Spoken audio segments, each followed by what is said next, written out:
अस्सलाम वालेकुम दोस्तों, कैसे हो? मुझे उम्मीद है आप सभी से हो गई। न्यू अपडेट के साथ मैं आपके सामने फिर हाजिर हो चुके हैं। अगर आप कुवैत में रहते हैं, कुवैत की खबरों से हमेशा के लिए अपडेट रहना चाहते हैं तो ये वीडियो आप शुरू से लेकर आखिर तक देखते रहिए। इस वीडियो के अंदर मैं आपको काफ़ी ज़्यादा इंपॉर्टेंट जहाँ इन्फॉर्मेशन देने वाला हूँ इंटरनेशनल फ़्लाइट के हवाले से है, पाकिस्तान टू फ़्लाइट के हवाले से है कुवैत के लिए, और एयरपोर्ट के हवाले से बड़ी अपडेट आ रही है निकल के 24 घंटे के जो रिपोर्ट है कोरोना की उसके हवाले से हम बात करेंगे। और बात करेंगे जलेब में अभी काफ़ी ज़्यादा लोगों को जो है पकड़ा जा रहा है, गवर्नमेंट का इस पर क्या विचार है क्या नहीं, और इस पर जो है काफ़ी ज़्यादा बड़ी अपडेट मैं देने वाला हूं आपको। तो शुरू से लेकर आखिर तक वीडियो में बने रहें ताकि आपको पूरी जानकारी हो जाए। और आप कहीं पर भी रहते हैं, जलेब नहीं, महबूला या फिर अल-मुबारक, अल-कबीर, कहीं पर भी आप रहते हैं तो आपके लिए काफ़ी ज़्यादा कुछ इसमें इंपॉर्टेंट जानकारी होने वाली है। तो चलिए फिर बिना देरी के वीडियो शुरू करते हैं। लेकिन उससे पहले मैं आपको बता देता हूँ, चैनल हमारा पहली बार देख रहे हैं तो चैनल को सब्सक्राइब करें और साथ ही साथ बेल आइकन ज़रूर प्रेस कर दें ताकि हमेशा आपको इसी तरीके से अपडेट मिलती रहे और आप हमेशा हमारे साथ में जुड़े रहें। तो सबसे पहली अपडेट की तरफ बढ़ते हैं। जो बड़ी अपडेट आ रही है गवर्नमेंट का जो है अब इस पर बहुत ज़्यादा सोचा विचार कर रही है और इस पर जो आने वाले वक्त में बहुत ही ज़्यादा सख्ती करने वाली है। किस बात पे मैं आपको बताना चाहूँगा। अभी जो है फिलहाल में जलेब के अंदर सबसे ज़्यादा कुवैत में, पूरे कुवैत में जलेब के अंदर लोगों की जनसंख्या ज़्यादा है। मतलब किस तरीके से जो इलीगल लोग हैं उनकी। अब मैं आपको बताना चाहूँगा क्यों वहाँ पे गंदगी भी काफ़ी ज़्यादा है। जो छोटे छोटे होटल है, रेस्टोरेंट वगैरह हैं जो क्या गंदगी के पास में रहते हैं, बिना लाइसेंस वाले वो होटल भी ज़्यादा हैं। लोग वहाँ पे ऐसी बिल्डिंगें बना रखी हैं जो क्या इलीगल तरीके से जो है बिल्डिंगों के ऊपर बिल्डिंगें बना रखी हैं, तो इस तरीके से वो लोग रह रहे हैं। तो ऐसे लोग भी बहुत ज़्यादा हैं। तो इस तरीके से जो जलेब में अगर कभी छापामारी भी होती है तो सब लोगों को नहीं पकड़ा जाता है, कोई कहीं छुप जाता है, कोई कहीं। ये सारी चीज़ अभी जलेब के अंदर चल रही हैं। तो अब गवर्नमेंट भी अभी फिलहाल में तो इसको जहां पर छापामारी के हिसाब से जो है फेल है, लेकिन आने वाले वक्त में गवर्नमेंट इस पर कुछ बड़ा प्लान करेगी और फिर छापामारी वहां पर शुरू करेगी। क्योंकि जलेब के अंदर ऐसी ऐसी जगह है जहां पर पुलिस वाले जा नहीं सकते, सारी चीज़ है वो इस तरीके से छापामारी करते हैं कि बंदे फिर भी निकल जाते हैं। और इल्लीगल लोगों को लेकर काफ़ी ज़्यादा जो है सोचा विचारी चल रही है। जो इल्लीगल लोग रहते हैं कुवैत के अंदर उनके हवाले से अगर बात करें, 107 लोगों को अभी पकड़ा गया था, जिसमें कि 56 वर्कर डोमेस्टिक थे जो क्या, और 34 जो थे वो प्राइवेट सेक्टर में काम करते थे। यानी कि ये सारे लोग जो थे अलग अलग सेक्टर में काम करते थे और ये कॉन्टैक्ट से फिर जलेब में आकर रहना शुरू हो गए और ये अलग अलग तरीके से काम करना शुरू कर दिए हैं।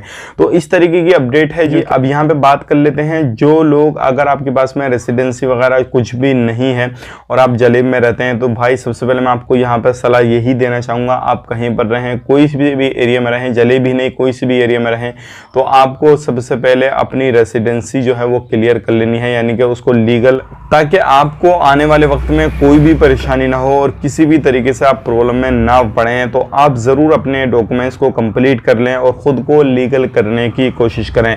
ये ना सोचें कि हमारा कफिल हमें बचा लेगा, हम उसको पैसा दे रहे हैं, ये कर रहे हैं, वो कर रहे हैं। आज का जो है ये मान के चलिए गवर्नमेंट इतनी सख्त हो गई है कि उन लोगों पर भी जो है पेनल्टी वगैरह, उन लोगों पर भी जुर्माना वगैरह डाल रही है जो लोग अपने वर्कर को वीज़ा इशू करा के कहीं दूसरी जगह काम करा रहे हैं और उनसे कुछ ना कुछ लेते जाते रहते हैं। तो ऐसे लोगों पे भी सख्ती की जा रही है। तो ध्यान रखें, सावधानी बरतें, बिल्कुल भी इस चीज़ के ख्यालात में ना रहें, खुद को लीगल करने की कोशिश करें। 107 लोगों को गिरफ्तार किया गया है जलेब में और यहाँ पर जो है होटल वगैरह भी हैं जो कि बिना लाइसेंस की चल रहे हैं। कमाई इतनी कर रहे हैं कि जो लाइसेंस वाले होटल हैं वो भी इतनी कमाई वगैरह नहीं कर रहे हैं।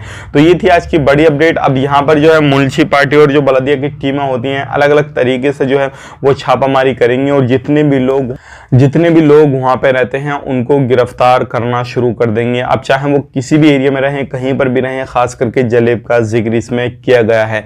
तो ये एक बड़ी अपडेट थी, सोचे कि आप लोगों तक शेयर की जाए ताकि आप लोग भी इस चीज़ को समझ सकें और जान सकें अभी क्या चल रहा है क्या नहीं चल रहा है कुवैत में, वो भी आप पहचान सकें। अब बात कर लेते हैं अगली अपडेट की तरफ। जो अगली अपडेट आ रही है निकल के पिछले 3 महीने के अंदर कुवैत से जो लोग जा चुके हैं वो जा चुके हैं 67,000 लोग जा चुके हैं। तो ये भी एक बड़ी अपडेट है क्योंकि आप जो है सोच रहे हैं कि कुवैत को छोड़ना है या नहीं छोड़ना है, आप लीगल होते साथ सोच रहे हैं तो आने वाले वक्त में हो सकता है बहुत ही जल्दी जो है कुवैत में, अब जैसे कि आपको मालूम है कल मैंने अपडेट दिया था कि नया वीज़ा भी शुरू हो चुका है, लोग अब आ सकते हैं, कोई भी परेशानी नहीं है। तो अब जो कमाबेशी चल रही थी लोगों की वो पूरी होगी और जो इलीगल लोग थे उनको पकड़ के उनके देश भेजा जाएगा। यहाँ पे मैं आपको बताना चाहूँगा जितने भी लोगों को अब डिपोर्ट किया जाएगा उनको ज़्यादा वक्त कुवैत के अंदर नहीं रखा जाएगा। जो भी सेंटर है उनमें भेजा जा रहा है उनको, और फिर जो है उनको उनके देश भेज दिया जाएगा। तो ये एक बड़ी जानकारी थी, सोचे कि आप लोगों तक शेयर की जाए ताकि आप लोग भी इस चीज़ को समझ सकें। 3 महीने के अंदर 67,000 लोगों ने कुवैत को छोड़ा है। अब यहाँ पे बात कर लेते हैं, अगली अपडेट आ रही है निकल के, कुवैत इंटरनेशनल एयरपोर्ट जो है इम्प्लीमेंट जो है फीस वगैरह की जाएगी। इसमें ट्रेवल जो लोग करेंगे अब उसमें भी कुछ ना कुछ फीस जो है ऐड की जाएगी। जैसे कि मैंने आपको लगभग 1-1.5 महीना हो गया तब अपडेट दिया था कि जो फीस वगैरह है वो कुछ ना कुछ आपसे ली जाएगी। तो अब ये किस चीज़ की फीस है क्या नहीं, अब ये जो लॉस है इनका जो पीछे एयरपोर्ट बन रहा है इसको पूरा करने की कोशिश कर रहे हैं। तो ये जो फीस है आपके टिकट के द्वारा ली जाएगी, ये सारी चीज़ें हैं और इसको इम्प्लीमेंट वगैरह किया जा रहा है। किस तरीके से क्या करना है क्या नहीं करना, आने वाले वक्त में इसमें खुलासा और भी हम कर देंगे ये किस चीज़ की फीस है क्या नहीं है। लेकिन अब जो है थोड़ी बहुत फीस वगैरह जो आपके टिकट जब आप खरीदेंगे तो उसमें थोड़ी बहुत इंक्रीज हो जाएगी, थोड़ी बहुत जो फीस है वो आपसे ले ली जाएगी ताकि आपसे अलग से फीस नहीं ली जाएगी और टिकट में ही लगा ली जाएगी। अब बात कर लेते हैं यहाँ पे अगली अपडेट की तरफ। जो अगली अपडेट आ रही है निकल के ये आ रही है, पाकिस्तान एयरलाइंस जो है वो रिज्यूम कर दी गई है। गुड न्यूज़ है उन लोगों के लिए जो लोग पाकिस्तान से इंतजार कर रहे थे भाई फ्लाइट कब ओपन होगी कब नहीं ओपन होगी।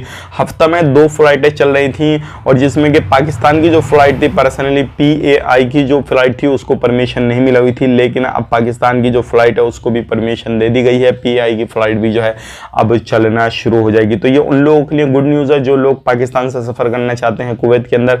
अब जो है फ्लाइट टिकट भी जो है वो काफ़ी सस्ता हो जाएगा अल्हम्दुलिल्लाह। और आने वाले वक्त में अगर आप कुवैत में एंट्री करना चाहते हैं तो आप कहीं से भी बांग्लादेश, इंडिया, पाकिस्तान या किसी भी कंट्री से करना चाहते हैं तो वो कर सकते हैं, कोई भी परेशानी नहीं है।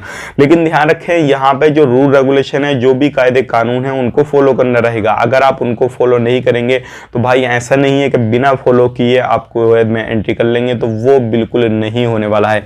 अब बात कर लेते हैं यहाँ पे पिछले 24 घंटे कोरोना वायरस रिपोर्ट के बारे में। 2452 की मौत हुई है, 24 घंटे के अंदर किसी भी बंदे की मौत नहीं हुई है अल्हम्दुलिल्लाह, ये अल्लाह का शुक्र है।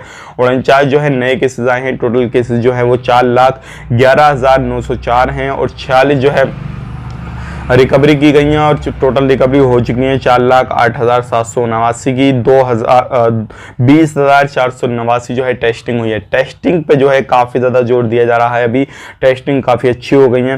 टोटल टेस्टिंग 43,72,460 है और ICU में अभी 8 केसेज हैं और एक्टिव जो केसेज हैं वो 673 हैं। 151 पे कॉल करके इन्फॉर्मेशन वगैरह जो है आप ले दे सकते हैं कोरोना के रिलेटेड, अगर आप किसी भी एरिया में कहीं पर भी रहते हैं तो ये थी आज पिछले 24 घंटे की कोरोना वायरस रिपोर्ट। अब बात कर लेते हैं यहाँ पे जो लोग कुवैत में एंट्री करना चाहते हैं नए वीज़ा वाले, तो क्या उनको वैक्सीनेशन करना ज़रूरी है। जिन लोगों के लिए कल वीज़ा शुरू किया गया है तो मैं आपको बताना चाहूँगा वीज़ा तो शुरू कर दिया गया है लेकिन वैक्सीनेशन भी आपको दोनों डोज कंप्लीट होने चाहिए। दूसरी बात PCR आप जब जाएंगे 72 घंटे के अंदर PCR होना चाहिए। और तीसरी बात ये है जितने भी एप्लीकेशन बताए हैं गवर्नमेंट की तरफ से वो एप्लीकेशन सब डाउनलोड होनी चाहिए और मिनिस्ट्री ने आपको पहले से परमिशन दे रखी हो तभी आप अपना जो है टिकट वगैरह बुक कराएं। अगर उससे पहले आप बुक करा लेते हैं तो आपको एयरपोर्ट से ही वापस कर दिया जाएगा और हो सकता है आप पर काफ़ी बड़ा जुर्माना भी लग जाए। तो इन चीज़ों का आपको कुछ ध्यान रखना है। और आप कहीं से भी हैं कुछ भी है तो आप ट्रैवल कर सकते हैं। बहुत सारे लोग हमसे बोल रहे थे कि लॉन्ड्री की वीज़ा शुरू हो गई या नहीं, तो मैं आपको बताना चाहूँगा बिल्कुल लॉन्ड्री वीज़ा भी आप ले सकते हैं, कोई परेशानी नहीं है। नया वीज़ा शुरू हो चुका है। और जो लोग बोल रहे थे यानी कि जो एग्रीकल्चर में खेती किसानी में वीज़ा शुरू हो गई तो बिल्कुल शुरू हो गई। मजरा की वीज़ा भी शुरू हो गई है और सुपर मार्केट की वीज़ा भी शुरू है और जो बेकरी में काम करते हैं बेकरी तो उनकी भी वीज़ा शुरू हुआ है। यानी कि इस तरीके से 10 कैटेगरी है जो कि वीज़ा शुरू हो गई है। उसका वीडियो मैंने कल बना दिया था, वो वीडियो नहीं देखा तो उसका लिंक भी मैं आपको डिस्क्रिप्शन में दे दूंगा, वो जाकर वीडियो आप देख सकते हैं। तो ये थी आज की कुछ जानकारी जो कि मैंने आप तक शेयर कर दी। उम्मीद करता हूँ वीडियो पसंद आएगा। पसंद आए तो लाइक करें, शेयर करें। चैनल हमारा पहली बार देखने चैनल को सब्सक्राइब करें। मिलेंगे किसी नेक्स्ट वीडियो में, तब तक के लिए आप अपना ख्याल रखें, अपनी फैमिली वालों का ख्याल रखें। Take care, bye.